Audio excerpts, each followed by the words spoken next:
todas y todos. La verdad que es un gran honor estar en este panel. Yo quiero agradecer a la Universidad de Lanús, pero particularmente a los compañeros del PM que han hecho este esfuerzo de congregación.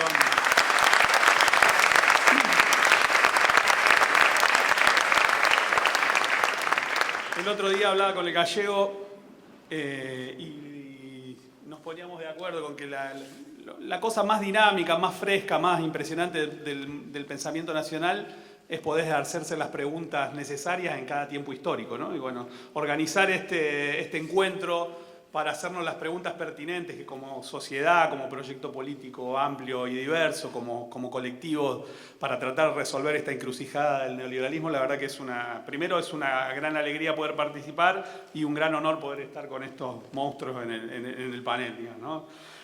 Los que somos militantes políticos, pero a la vez también trabajamos en la construcción de conocimiento colectivo, cabalgamos en esa tensión de la cual hablaba el compañero Gramsci, entre el optimismo de la voluntad y el pesimismo de la razón, ¿no? Entonces, ¿qué elegir para compartir con ustedes?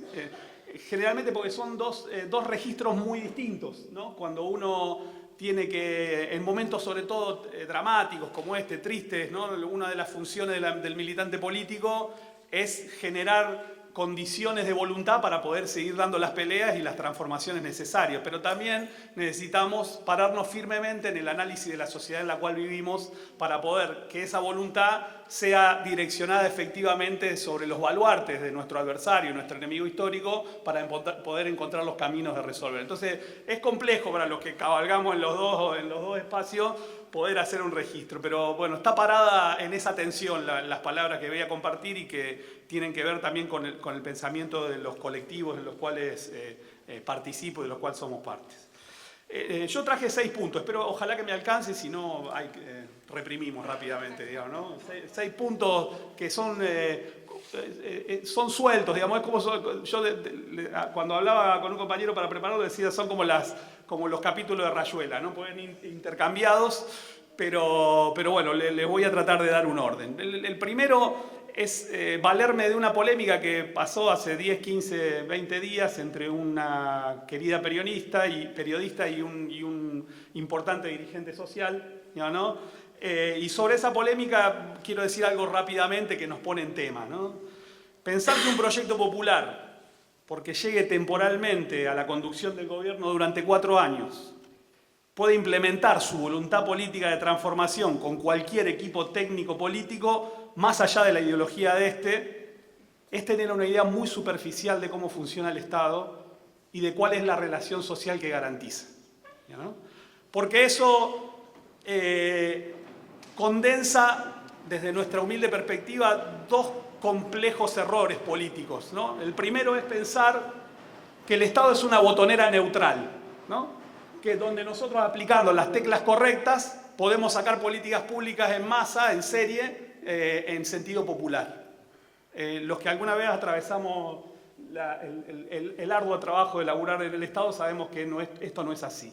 Y el segundo gran error que tiene esta visión de que uno puede, solo con voluntad política y apelando a cualquier tipo de equipos técnicos, digamos, con las ideologías y las doctrinas que tengan, llevar a buen puerto la tarea de construir desde el Estado el esqueleto de un proyecto de país en la clave en la cual todos coincidimos y pensamos, es pensar que existe algo así como la neutralidad técnica, ¿no?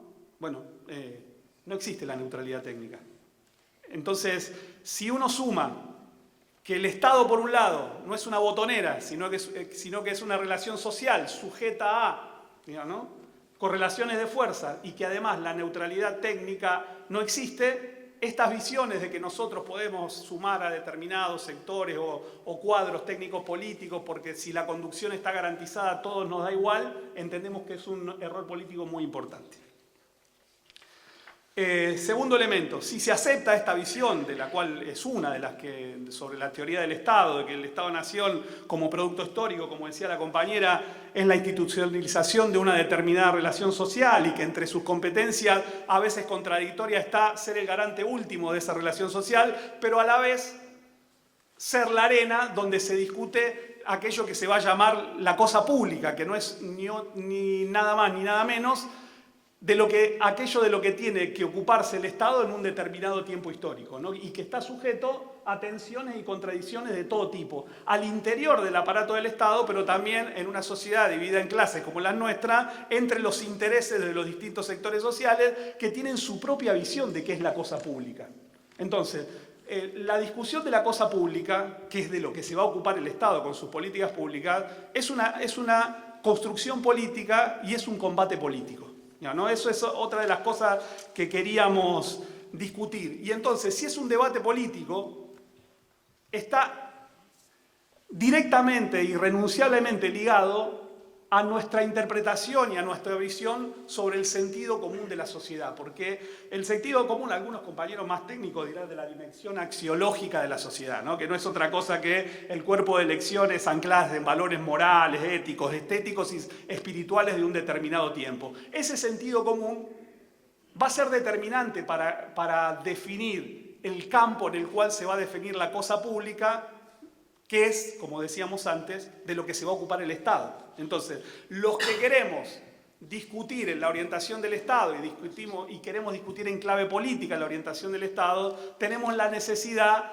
de pensar e intervenir en la conformación del sentido común de la sociedad. Y eso también es un combate político.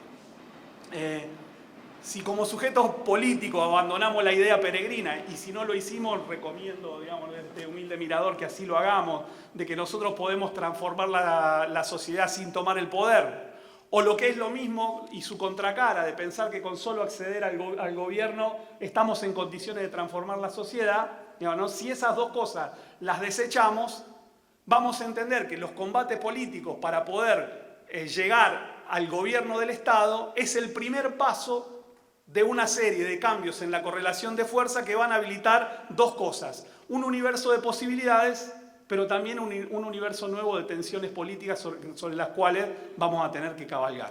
Y si nosotros no podemos pensar esas tensiones políticas, difícilmente vamos a poder dar cuenta de cuáles son las herramientas que necesitamos y las correlaciones para intervenir efectivamente en esas nuevas tensiones que van a aparecer. Entonces, y por último en este sentido, en el punto 2, estas tensiones no se van a dar en el aire, en el éter de las ideas. Se van a dar en un determinado tiempo histórico. Y siguiendo al general Perón, ¿no? El general Perón decía que la única política que existe es la política internacional, ¿no?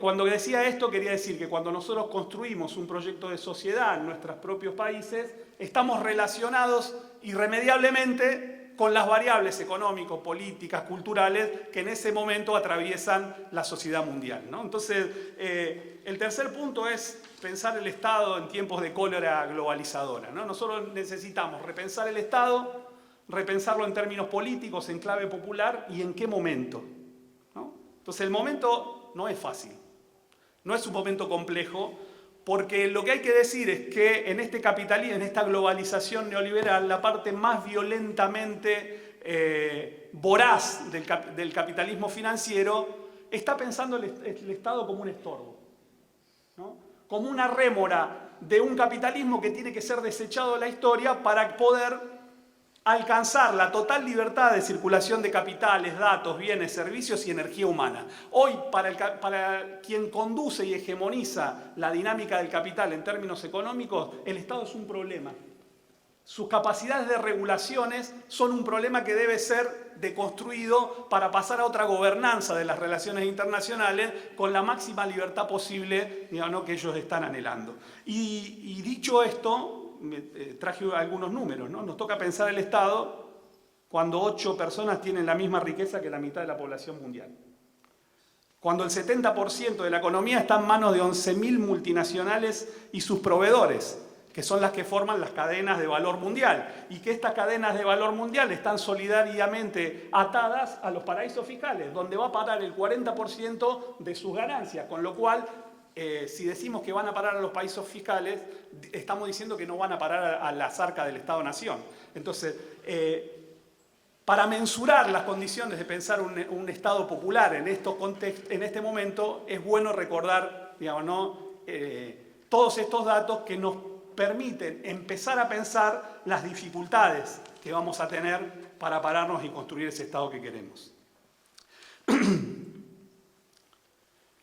En el contexto de estas grandes transformaciones tenemos que pensar, como decíamos, el Estado que necesitamos.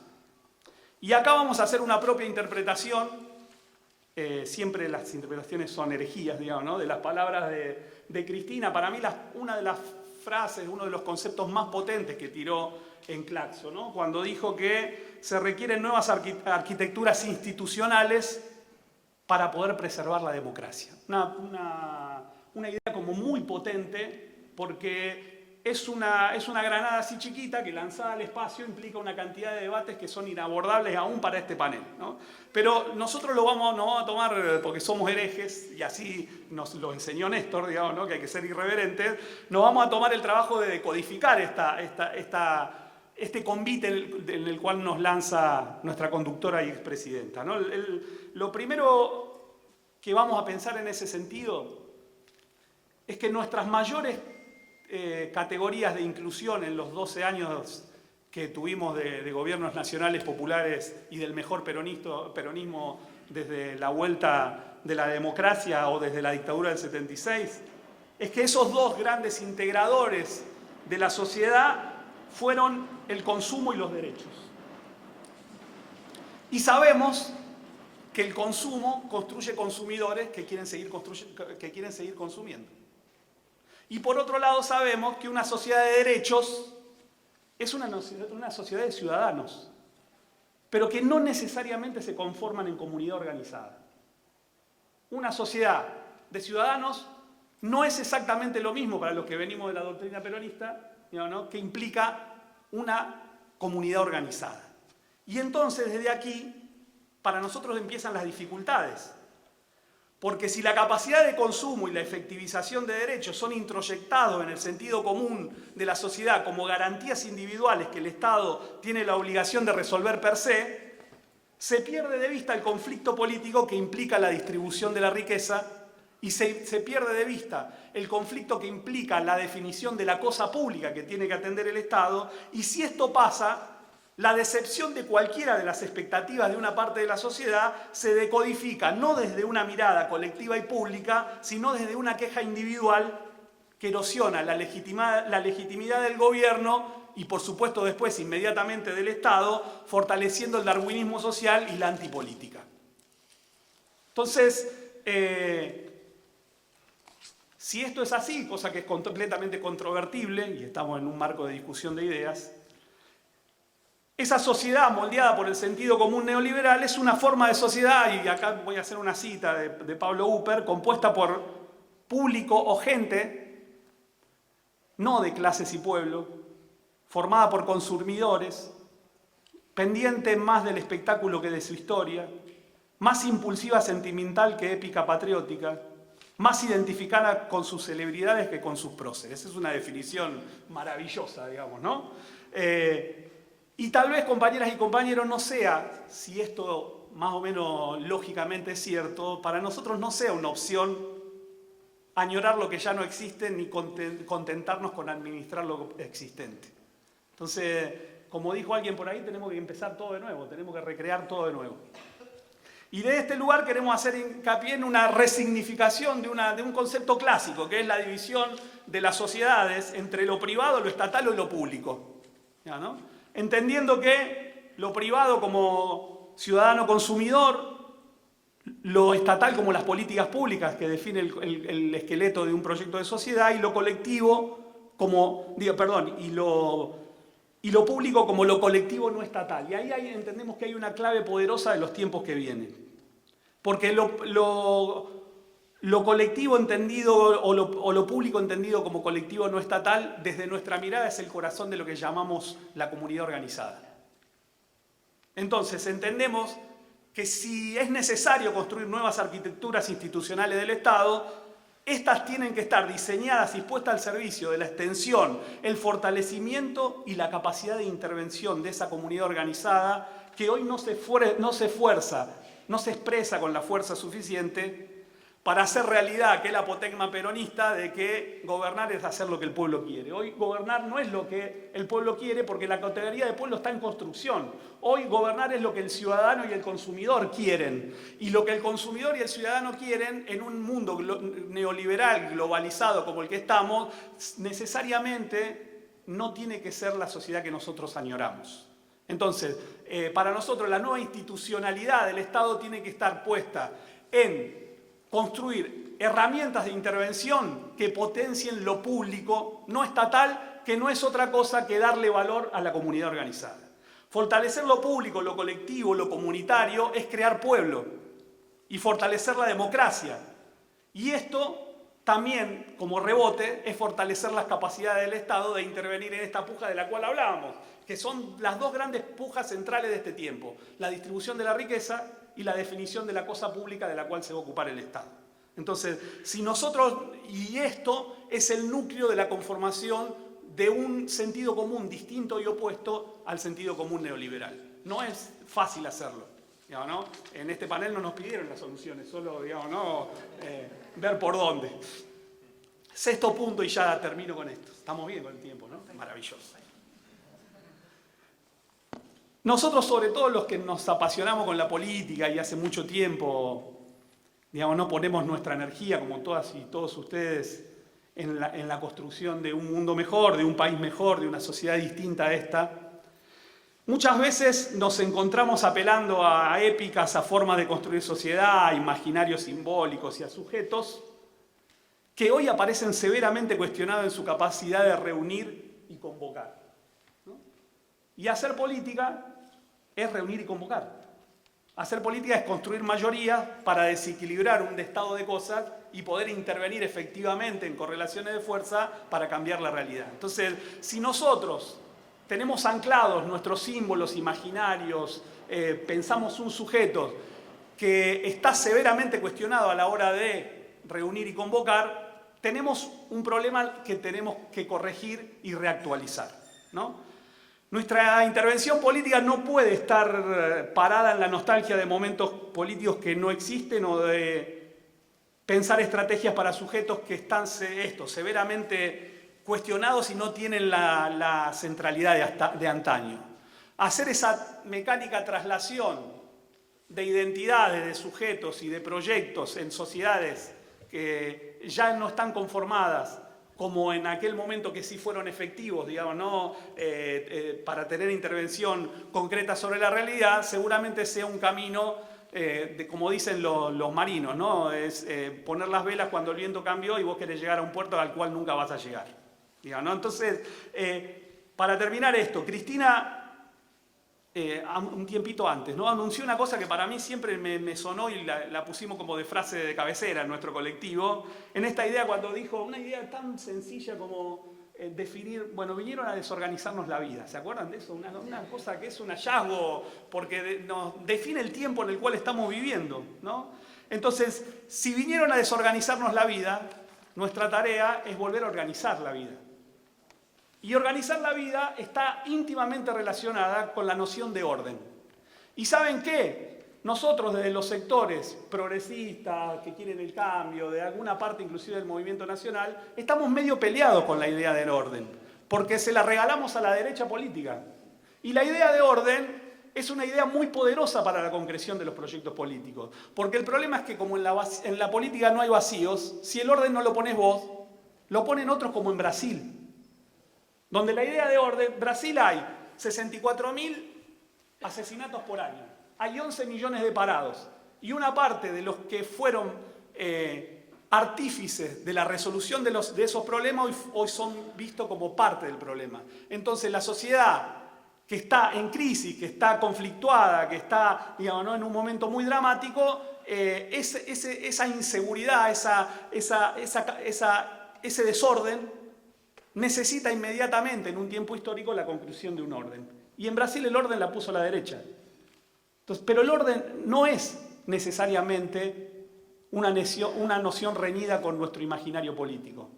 Voy a poner un ejemplo que nos va seguramente a comprender a todos. Después de la catástrofe del 2001, hubo una persona en la Argentina que llamó a construir un país normal. Eso es una idea de orden. Néstor Carlos Kirchner llamó a construir un orden que es un orden distinto al que propone el neoliberalismo. Pero nosotros, en momentos y déjenme leer, digamos, ¿no? En momentos de incertidumbre, en momentos de inseguridad, en momentos de desprotección, que son los frutos de la reestructuración de los lazos sociales en el neoliberalismo, nosotros como militantes políticos necesitamos pensar el Estado desde una noción de orden distinta a esa, ¿no?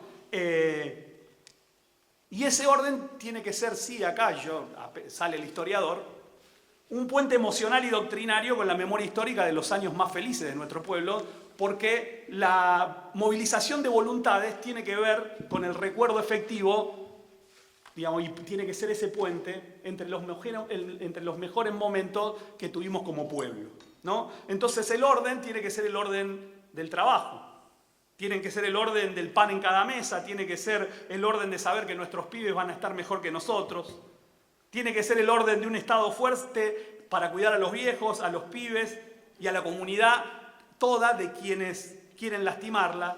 El orden tiene que ser capaz de fijar a fuego la vivencia de que nadie se realiza en una comunidad que no se realiza, digamos, ¿no? Entonces, para sintetizar, me quedan 2 minutos y justo estamos en el cierre.